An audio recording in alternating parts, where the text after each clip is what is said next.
And I just want to say how much I appreciate Puff Daddy for doing the kinds of work that he's doing, because he doesn't have to do this. But this is part of what is important about giving back. Yes, we applaud you, and I want to apologize for not sweating, but I do this so much. I'm so cool. Yes, Barack Obama and his friend, P. Diddy. It's all in the Democrat Party. Our Democrat Party. They are really something, these people. As Barack Obama talking about his pal, P. Diddy, with whom Barack Obama was very impressed. Maybe Barack didn't know that he was heterosexual. That could have been part of it. Rolling Stone magazine. You know, they put Dzhokhar Tsarnaev on the cover, the terrorist bomber of the Boston Marathon, because they want to date him. And Sean Combs, Sean Puffy, Puff Daddy, P. Diddy, P. Daddy, Diddy, a lot of different names, kind of schizophrenic. And name a great song by P. Diddy. I know I stumped everybody again. The Democrat Party is destroying Western civilization. Our culture is on fire, like that guy outside of the Trump court hearing in New York, on fire, like that Democrat in front of the Israeli embassy a mile from where I sit now, who set himself on fire, or the Democrat who set himself on fire at the Supreme Court to commemorate Earth Day and killed himself there. The Democrat Party is very unwell, very, very unwell. But let's get back to Rolling Stone and P. Diddy for a moment, the good, close personal friend of Barack Obama. You know how they are. And the Rolling Stone magazine says, in what was described as the busy mogul's personal time and his release, Sean P. Diddy, Puffy Combs would film, I assume he used video and not film, would film his girlfriends having days-long sexual encounters with male escorts. He allegedly treated the sessions as his personal adult film sets, filling hotel rooms with designer candles. I like that the candles are designer candles, not ordinary candles. You don't get these candles at Target. These are designer candles that he had. Choreographing the sequences of events and giving instructions on what should happen next. Throughout the alleged racketeering conspiracy, now that, and again, he's paying people to do that, so it's I think the prostitution thing, but aren't you allowed to do that? I think that Democrats are allowed to do that, especially with, daughters, people's daughters. Throughout the alleged racketeering conspiracy, Sean P. Diddy, Puffy Combs, was sex trafficking his girlfriends. He has girlfriends, multiple, and he was sex trafficking them. Prosecutors alleged, first with Ventura between 2009 and 2018, and that's a woman, Ventura, and then Jane between January of 2021 and September of 2024. He allegedly paid for male escorts to fly in from various cities to join him in Los Angeles, New York, Miami, the Turks and Caicos, paying them in cash after the men had sex with his girlfriends. This is just an ordinary and typical Democrat Party relationship, isn't it? I think this is based on everything that I know. You're a prostitute. I think so. Yes, I think that's the case. Democrats, they look at this and they say, that's all perfectly normal. Perfectly normal. How much for the little girl? The women. How much for the women? The Democrat president, everything that used to be comedy, used to be Monty Python and Saturday Night Live when they were funny, the Democrats have turned into the real world because of their many, many mental illnesses, many defects. Now, I was kind of holding back on this yesterday and on Monday, but now it's hump day, and it's mailbag day here on the Chris Plant Show, and I have the mailbag questions right in front of me. But I want to share with you what my best girl and I did on Saturday, and it's a little bit of a funny story. And and it's fun. Well, we had fun anyway. So our friend Corey, who has used to be a producer here at the radio station where I am right now, and he's moved on to greener pastures and vast sums of wealth.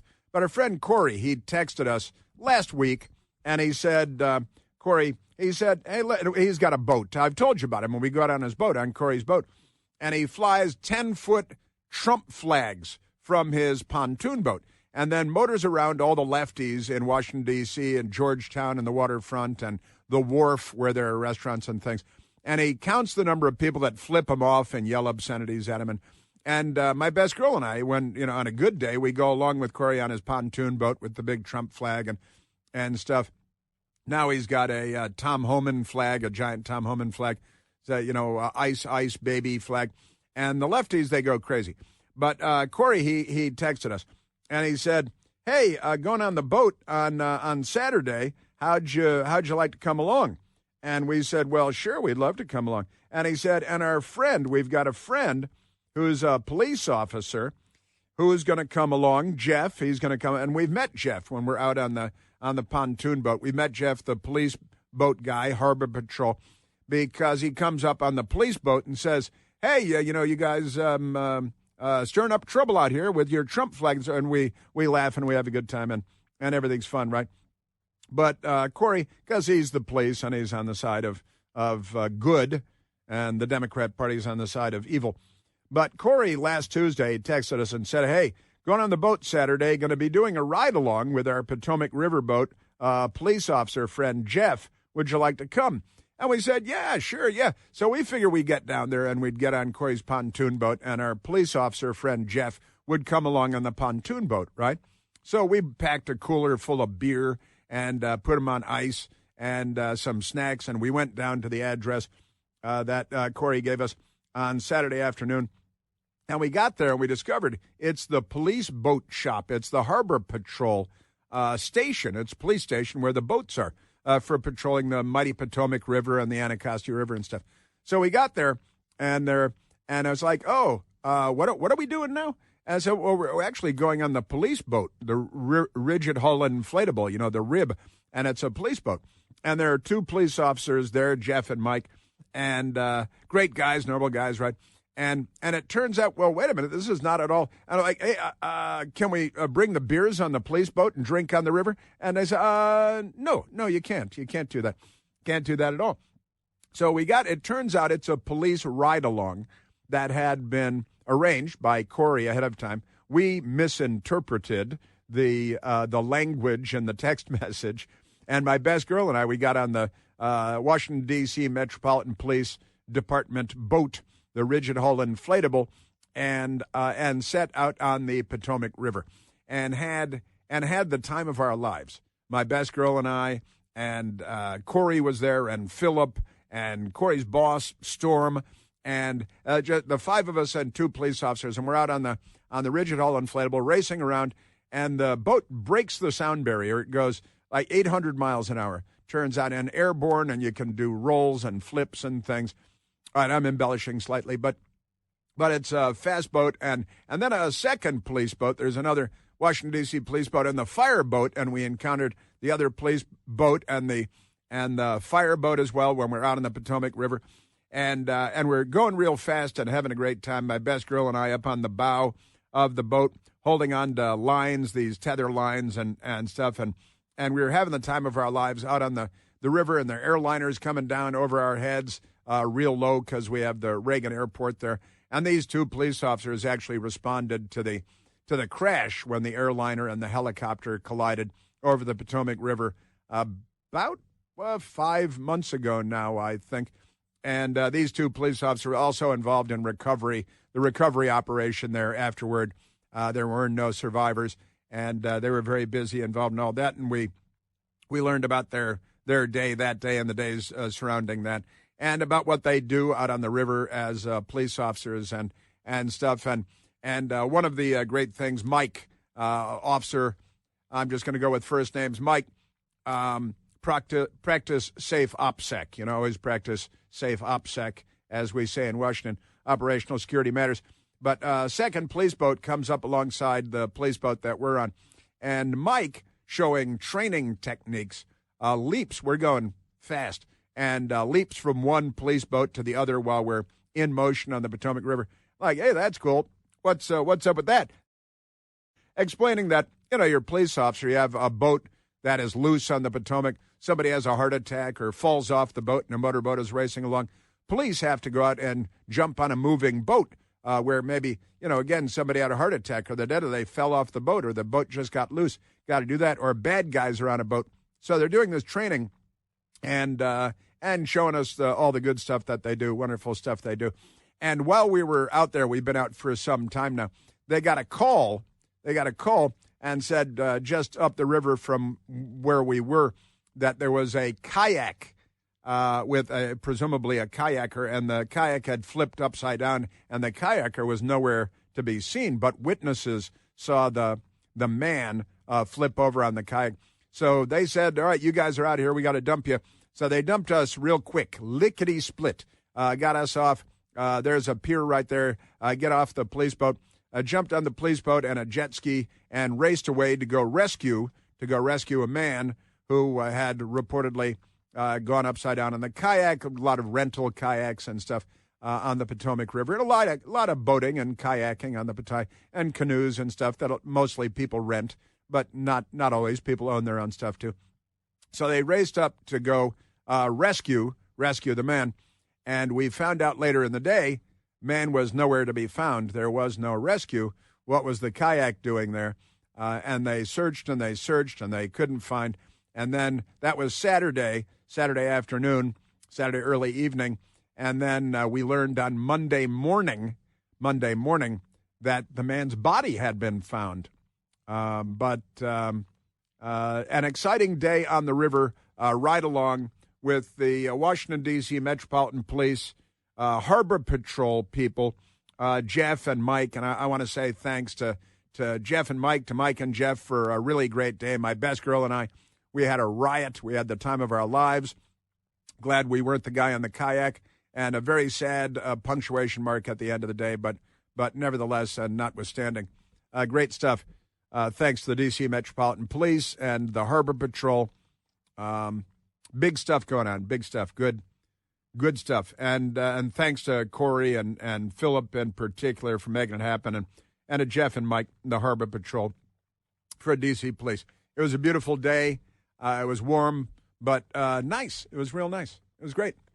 And we've both decided, my best girl and I, that we're joining the Metropolitan Police Department.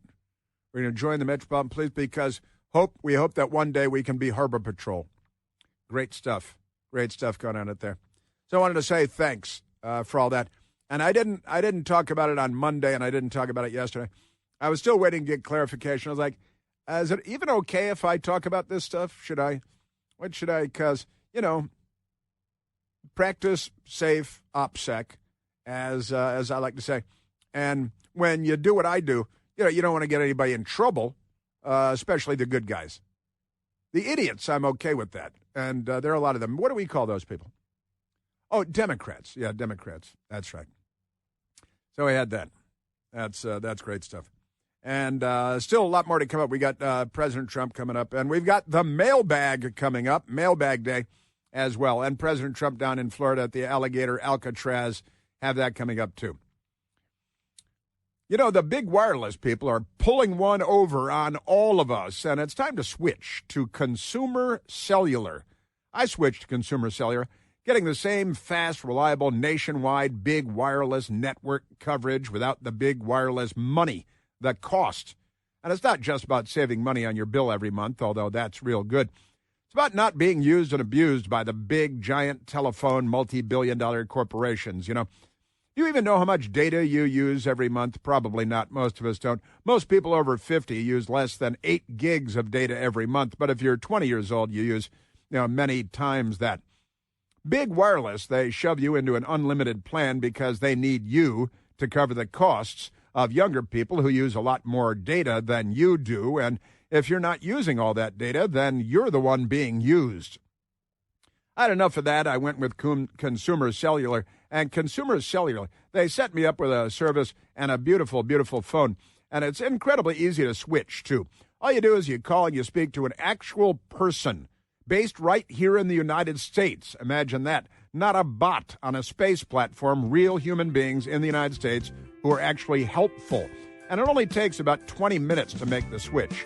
So give them a call today. Save a lot of money. Make the switch. Call 1-800-760-0702. That's 800-760-0702. Yes, sir. All right, Mailbag still coming up, and President Trump still coming up as well.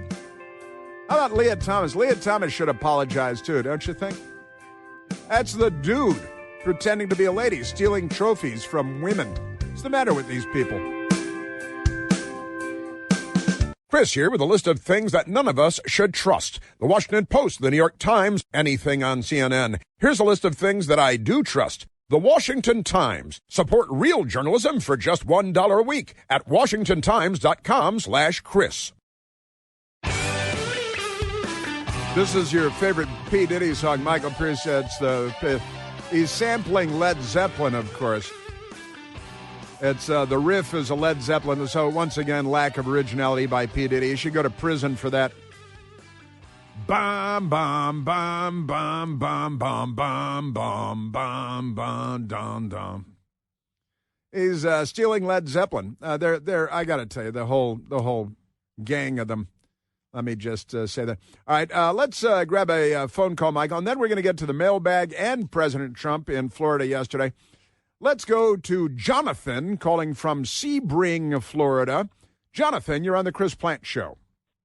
Hi, yeah, I wonder if you could help me out. I'm confused. It seems Medicaid spending goes up every year, but the Democrats are freaking out about Medicaid cuts, and I figured Chris Plant would be the one to try to figure this out for us. Do you know how that works? Well, I think I have a pretty good idea because the Republicans have voted to end Medicaid for illegal aliens who are in the country illegally, who shouldn't be on very expensive, costly health care programs. And the Republicans have said, we're going to put an end to that because it is what we have 1.4 million illegal aliens currently on the dole on our publicly assisted, taxpayer-funded health care. And the Republicans said we're going to put an end to that because that just incentivizes more illegal aliens to come into the country and ruin the place, fundamentally transform it. And the Democrats say, well, of course we want to ruin the place, fundamentally transform it, turn it into a third world hellhole, non-English speaking country. That's the Democrat Party's platform, right? And the Republicans say, no, 1.4 million illegal aliens will lose their coverage. And the Democrats then, and this happened to me with the liberal on Newsmax, said, 1.5 million people, they always round up in these situations, 1.5 million people are going to lose their health care. And I was like, well, I'm a little tired of paying for health care for illegal aliens. And, I work like 16 hours a day to pay my taxes, and I don't need that. But the Democrats are very, very upset about that. And at 10,000 head, that's like $14 billion.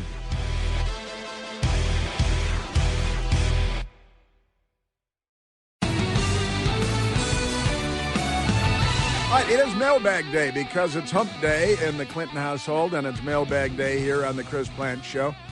And it's 4th of July week, the day after tomorrow. Friday is the 4th of July. It's America's birthday. And as one of our brilliant callers said earlier, it was Neil, I believe, called in from Brooklyn. Always brilliant. Our 249th birthday is the day after tomorrow as a nation. The Democrat Party they are the barbarian hordes here to destroy the empire. They're not on the side of civilization. But our 249th birthday is Friday, and that's kind of a big deal. 1 year away from our 250th birthday, which President Trump is already making preparations for. And the fascist news media, they're trying to turn that into a negative, too. It was like the parade for the Army's 250th birthday, which my best girl and I went to down in the mall a couple of weeks ago now. Great stuff. But let me get to the mailbag. Enough about me. Let's get to me. The mailbag today. I have What do I have here, Michael? 4 questions. You might call them queries. They could be queries, which is like a question, but using a word that is more fun than question. So the mailbag, Richie has the first question in the mailbag today. Richie asks, I've been listening for about 5 years. How long has Mike the Lib been a caller to your show? We haven't heard from Mike the Lib lately, have we? Weird. I got to get a couple of months ago he called in just like proof of life because we were concerned about his well-being. Well, I got to tell you, Richie, Michael Piercy and I, we talked about this today because of your question. We talked about it this morning. And our best estimate is at least 15 years. At least 15 years. And, you know, the truth is we might have listeners that would know better than me because I'm, I write a lot of stuff down, but I don't write everything down. And Mike the Lib, he's been a lib calling into the show forever, and we named him. He was just Mike calling in. Where does he call in from? Somewhere in Virginia.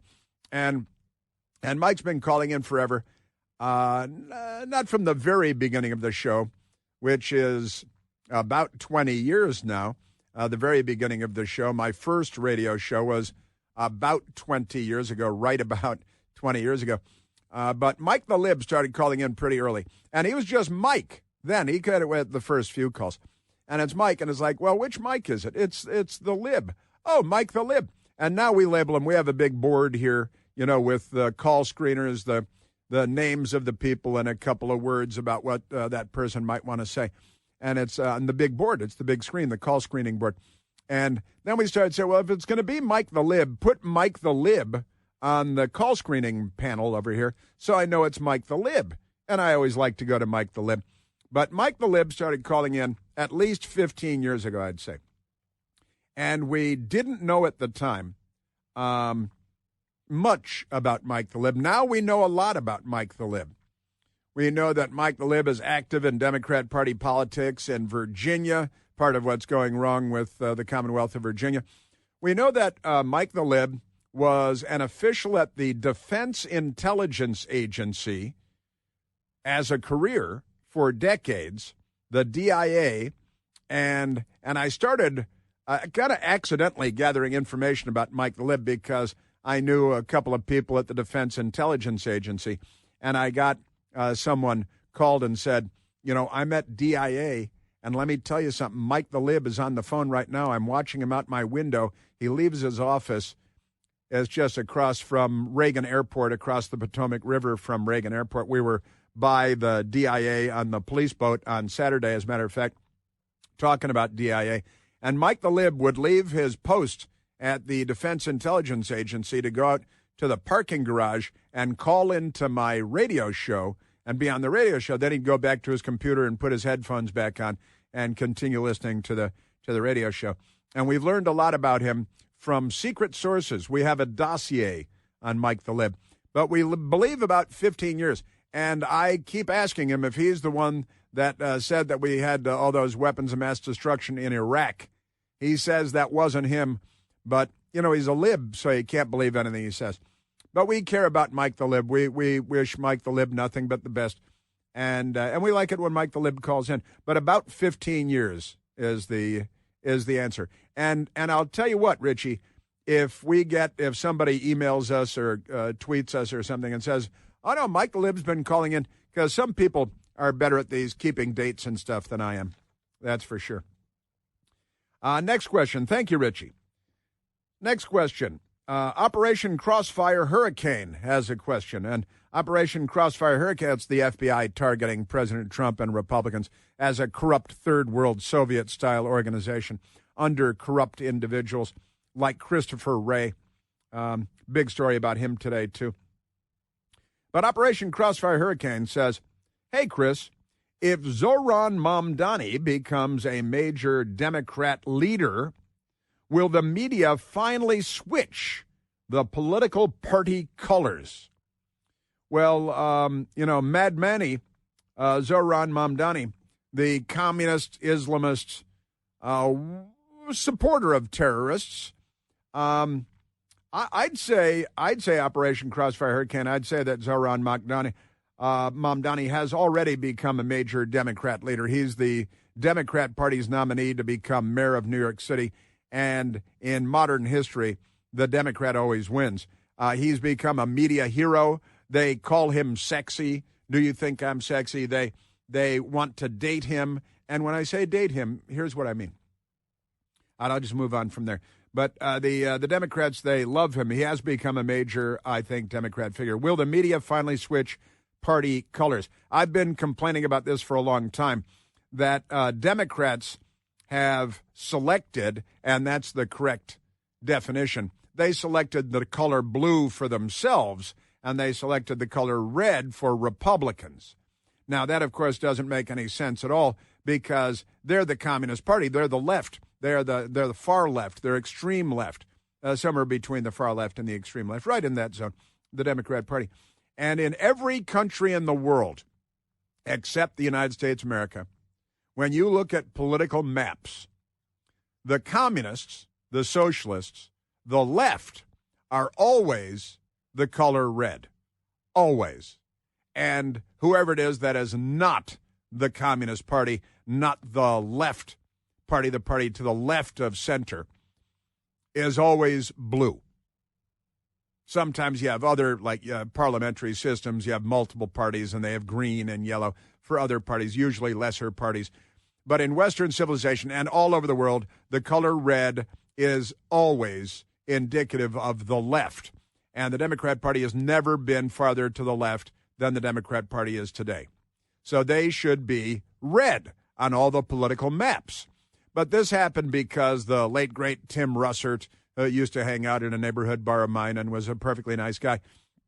Tim Russert, NBC News, and the Democrat media one year, and this is true too, throughout history in like 1960, 64, 68, 72, 76, 80, the news media would swap the colors out every 4 years and say, this year, the Republican Party will be blue, 1980.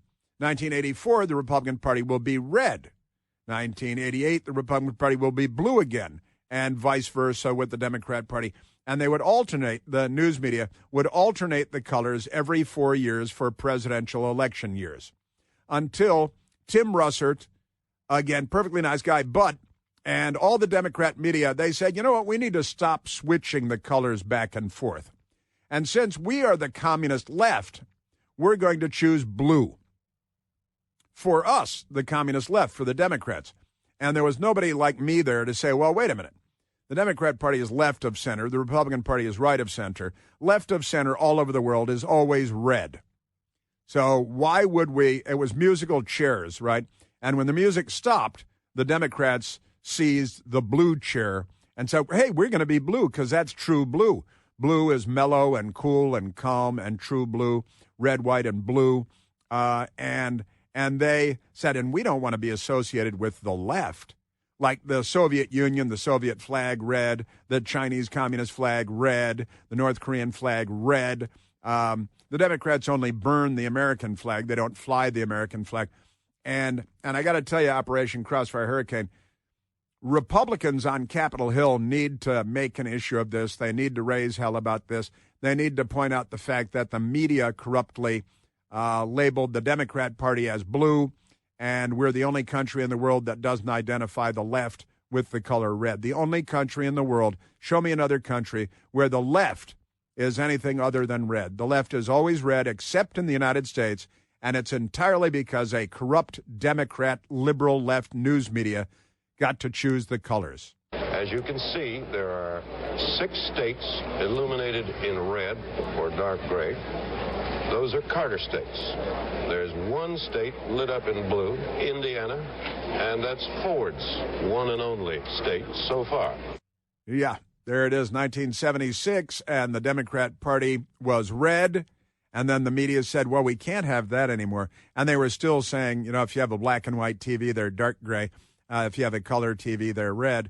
But that is a dirty trick. It's a lie. I avoid using red and blue state terminology because of that. And the Republicans should probably start by renaming the Senate Russell office building, named for Democrat, racist, segregationist, Georgia Democrat Senator Richard Russell, and it should be renamed as the Hiram Revels Senate office building. Hiram Revels was the first black person to serve in the Congress.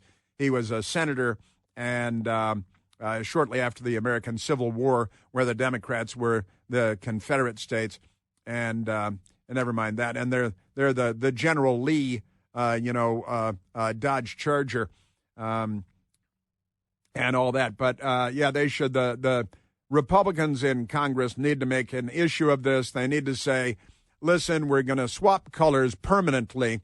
From now on, the Democrats are represented by the color red, and Republicans will be represented by the color blue, and we're not going to change them every 4 months. The left is the left. They are red. Be done with it. And the Russell Senate office building is no longer the Russell Senate office building, named for a racist, segregationist Democrat named Richard Russell. Now it's named for the first African-American to serve in the Congress, Hiram Revels, so it becomes the Revels Senate office building, still be the RSOB. It's the RSOB now on Capitol Hill, the Russell Senate office building. It'll still be the RSOB, but it'll be the Revels Senate office building. And Republicans on Capitol Hill need to do this. Raise some hell. Make a name for yourself. Change the name of the Russell building, the Revels building, and change the color of the Democrat Party from blue to red, because they are the Reds living among us. No doubt about it. Good question, Operation Crossfire Hurricane. Corn Popsky weighs in. Corn Popsky has the question, do you think they'll sell bacon at Madmani's grocery stores? And I like it. See, he did the dyslexia thing because Mom Donnie, you change 2 letters and he's Mad Manny, right? Mad Manny. So the Mad Manny, he wants to have government-run grocery stores in the 5 boroughs of New York City. Will they sell bacon because he's an Islamist jihadi who wants to kill all the Jews? Muslims don't eat bacon. Bacon is the most delicious food that God ever made, perhaps. It's right up there, that's for sure. And will they sell bacon? I think he will. Because he's a liar and a fraud and a cheat. And he doesn't want to be found out as the Islamist that he is. I can hope. I just don't want to live in a world without bacon. But a lot of people would have to leave New York City just for that alone. But a fun question, Corn Popsky, and I like the name Corn Popsky, too.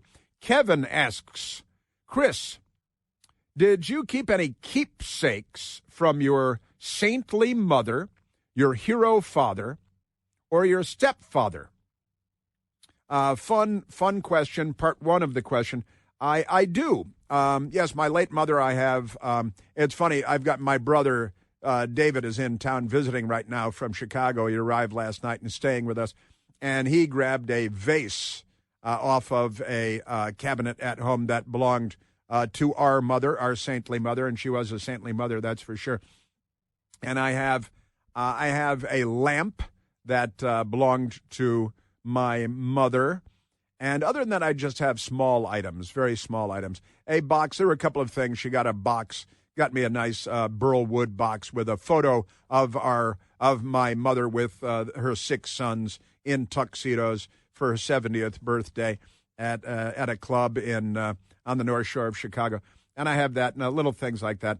My father, I have a few. I do. I have his World War II Navy ID. I have the drogue chute. He was a Hellcat pilot, Navy fighter pilot in World War II.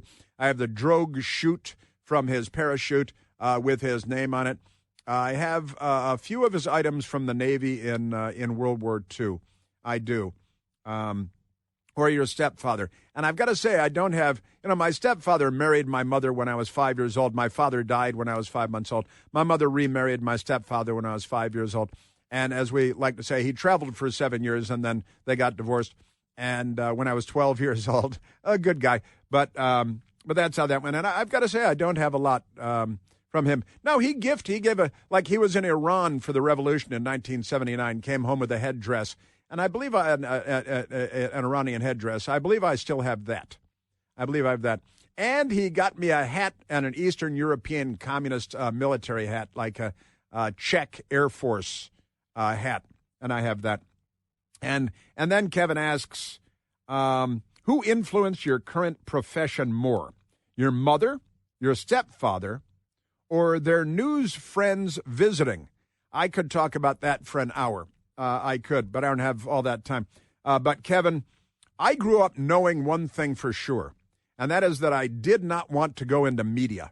I didn't want to go into television. I didn't want to go into radio. My grandfather started in the radio business, and when my father died, we moved with my mother in with her father, Patrick Henry Barnes, a World War I veteran, who started in radio in 1924. And when we moved in with him, he was on television in Milwaukee, Wisconsin, where we moved from New York after my father's death.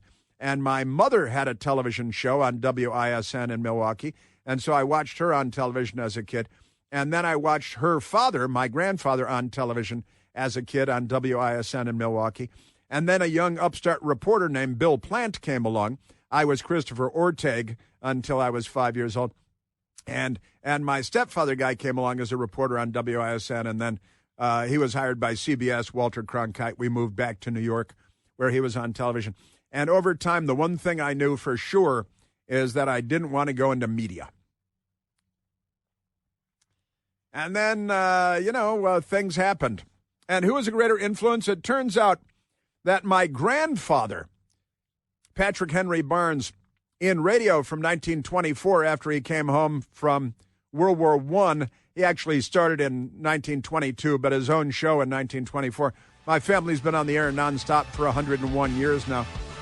I don't think there's another family in the country that can lay claim to that. But my grandfather was a great conservative, a great anti-communist, and I think it might be genetic because I got his politics.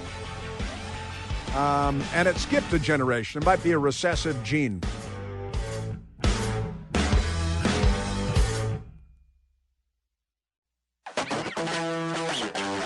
I tell you, there's a lot of back and forth going on about the color red, and it's the color of MAGA and Donald Trump's hats, and that's true. For 100 years, it's been the color of communism, of the Bolshevik Revolution, of the communists in the USSR, the Red Chinese, the Red Army, Red Square in Moscow, better dead than red, and America, true blue. It's true that President Trump owned it because it's the color assigned to the Republican Party. We have that. Also, Democrat Senator Ron Wyden now wants to sue Paramount and CBS because they settled with President Trump in a lawsuit. He says it's a bribe, so now he's suing them. Can't win for losing.